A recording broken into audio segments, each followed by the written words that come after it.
The first thing you gotta understand is what sells a home or what gets a home leased out. That's kitchens and bathrooms. If you do decide to make upgrades in a rental property, those are the two places that get a lot of attention, kitchens and bathrooms. So if you do decide to make renovations, look at doing things there. The next thing you gotta look at is the durability of your property, because if you have tenants moving in and out of your property over the years, then you wanna make sure that the renovations that you do can last you for a long time, because the last thing you wanna do is constantly keep having to repair and maintain a property every time a tenant moves out. So one thing that I like to do is have minimal or no carpet at all in a property. A lot of my rentals actually have this thing called laminate planks on the flooring, which is something that looks kind of like hardwood, but it's not hardwood, and it's also waterproof, so it's durable. And unlike a carpet, I don't have to replace it every time a tenant moves out. So it's easy to clean, easy to maintain. It costs a little bit more in the beginning, but it saves you a lot of money in the long run because it's durable and it looks really nice. In the kitchen, one thing that I like to do is upgrade the appliances. I like to put in brand new stainless steel appliances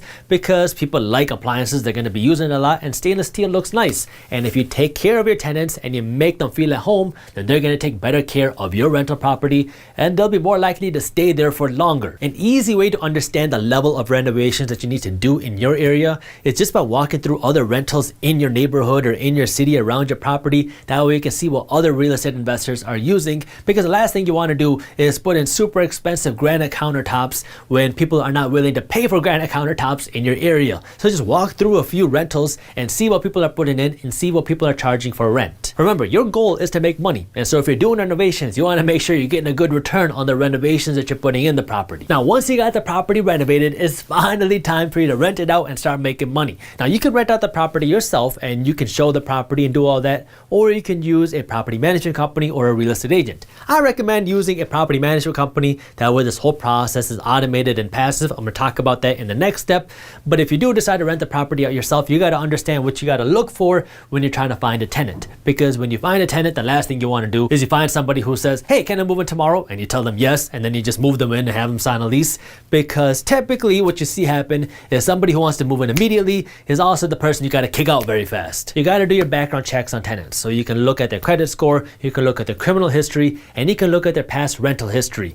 Typically, I don't really care too much about someone's credit history because there are so many things that can negatively affect one's credit score. I want to look at now your income, how much money you're making, are you consistently making money, and what is your past rental history. So I will call, or I'll have a property management call your previous landlords and ask them how you were paying. Were you paying on time? Did they have issues with you? If you're paying on time and you don't have a great credit score, maybe you went through a divorce or something else, then it doesn't matter as much. I just want to see, are you making enough money to support this rent, and are you going to have issues paying this rent 6 months from now? If you use a real estate agent or a property management company to rent out your property, typically they're going to take 1 month's worth of rent as their commission for leasing out the property. This is a fee that they take in addition to their monthly fees. So just factor that in, because if you have an agent or a property management company do this and you're charging $1,000 a month, they're going to take the first month's rent, $1,000, for getting your property leased. If your goal is to be a real estate investor, a true real estate investor, then you shouldn't be spending all of your time managing your real estate. Your job and your time should be spent finding more real estate investments and finding more real estate deals. That's why I don't manage any of my properties.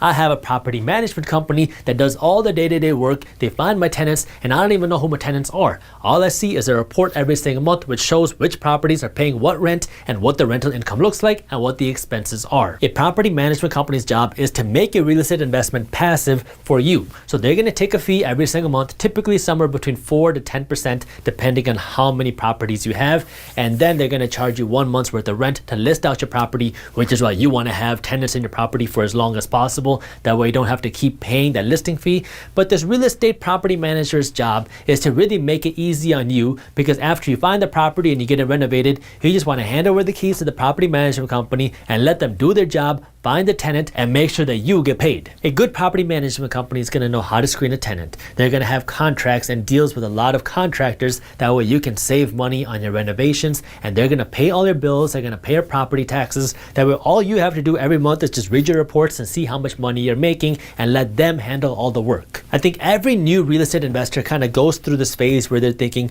okay, I'm going to make $1,000 a month from this property, but why do I want to pay this property manager $100 a month or 10% of of the deal. I could keep the extra $100 a month in my pocket if I just manage it myself. Yeah, you could make the extra $100 a month if you manage the deal yourself, but now you got to spend the time managing the deal and making sure that all the bills are paid and making sure that your tenant is paying rent.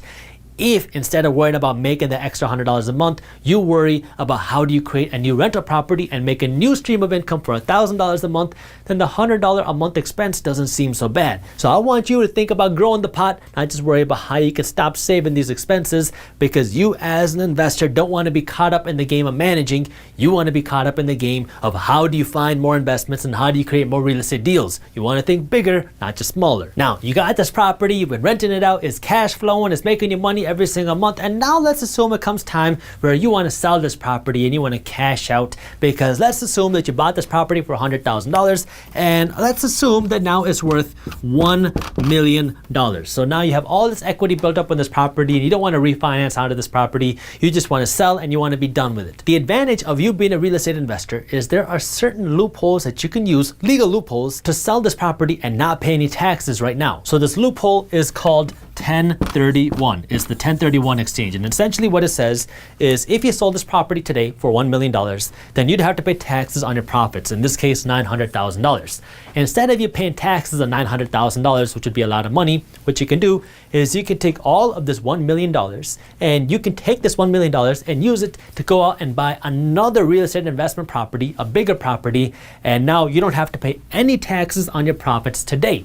So you invested $100,000. This property is now worth $1 million. Now you go out and buy $1 million property and you don't have to pay any taxes on your profit, and now you got more income coming in because you're not having income on a $100,000 property, you're having income on $1 million property, and so you can have more cash flow, more passive income, and you don't have to pay any taxes on your profits. This is not something that you can do in the stock market. If you invested $100,000 in the stock market today and your investments go up to $1 million and you sold it and you use this $1 million to go and buy new stocks, that might be a good investment strategy, but you still have to pay taxes on your profits. So while you invested $1 million, you still have to pay taxes on your $900,000 worth of profits. So if you don't have the money in the bank, then you might have to sell some of your stocks. That way you can pay your tax bill. You don't have to do that in real estate because of this loophole 1031, which lets you flip real estate and now you can own bigger real estate without having to pay any taxes on your profits. Plus, there's no limit to how many times you can do this. Like if you bought this property for $100,000, it goes up to $1 million, and you sell it and you buy $1 million property, then you can take this $1 million property, sell it, and you can use your profits to go out and buy a $2 million property, and you can do that again and again and again.